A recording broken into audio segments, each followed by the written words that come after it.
नमस्कार. मी अभिजित पाटील, मुक्काम पोस्ट गळमुखी, तालुका कागल, जिल्हा कोल्हापूर.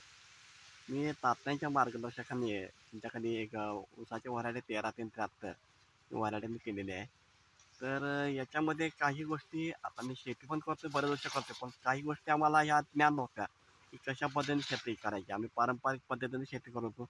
पण त्यांचं जे आम्हाला जे मार्गदर्शन मिळालं त्यातून NPK कॉन्सर्टच्या कधी, केव्हा, कुठल्या स्टेजमध्ये सोडायचा, त्याचा फायदे काय होतात, हे ॲक्च्युली माझं शेती औषध दुकान पण आहे. पण एवढा आम्ही कधी खोला त्याचा जास्त शेती असल्यामुळे आम्ही कधी ह्याच्यामध्ये एवढा खोलात आम्ही शिरलो नव्हतो. पण ह्यांच्या मार्गदर्शन जे मिळालं आम्हाला, त्याच्यामुळं आम्हाला असं वाटलं की नाही, याच्या पलीकडे पण आपल्याला शेती करता येते, जास्त उत्पादन घेता येते, आपल्याला विक्रमी पीक काढता येते, हे आमच्या लक्षात आलं. आणि त्यांच्या मार्गदर्शनाखाली मी आता हा एक प्लॉट केलेला आहे, इथं आता आपण बघत आहात. तर हा व्हरायटी 13-3-73 अशी आहे, काय ओ 13-3-73. तर व्हरायटी अतिशय सुंदर आहे. सुरुवातीला मी ह्याच्यामध्ये ऊस पीक करताना सुरुवातीला मी काय केलं की 21 ऑक्टोबरला ह्याच्यामध्ये मी सुरुवातीला पहिल्यांदा हरभरा टोकनला, आणि त्याच्यानंतर 21 नोव्हेंबरला मी ह्याच्यामध्ये ऊसाची लागण केली.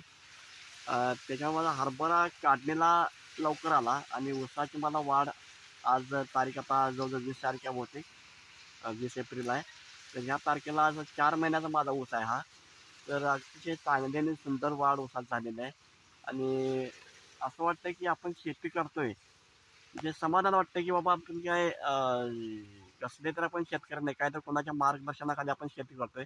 आणि तात्यांचं जे मार्गदर्शन मिळालं ह्याचं आम्हाला अगदी खरोखर मनापासून आम्हाला अभिमान वाटतोय की खरोखर शेती कशी करावी. जास्त पैशाने जास्त लागवड टाकणे म्हणजे शेती होते असा विषय नाही आहे. कमी खर्चामध्ये कमी पैशामध्ये आपल्याला जर का वेळच्या वेळी ज्या ज्या वस्तूंची, ज्या गोष्टींची गरज आहे आपल्या जमिनीला, आज असा विषय आहे की आपण फक्त पेरतोय, कापतोय, मळतोय, घराकडे घेऊन जातोय, आपण अशी शेती करतोय. परंतु आज आपण त्या जमिनीची कधी माती परीक्षण केलेलं नसते. कधी आपण ते जमीन कशी आहे, काय जमिनीला काय आहे, जमिनीच्या मूलद्रव्य किंवा NPK जे प्रकार असतात हे किती प्रमाणात आहेत, त्याचे कुणालाही काय माहिती नसते. तर जर का थोडीफार विज्ञानाची जर का जोड घेतली आणि आपण जर का माती परीक्षण जर का केलं चांगल्या पद्धतीनं, तर निश्चित आपल्याला याचा फायदा होतोय.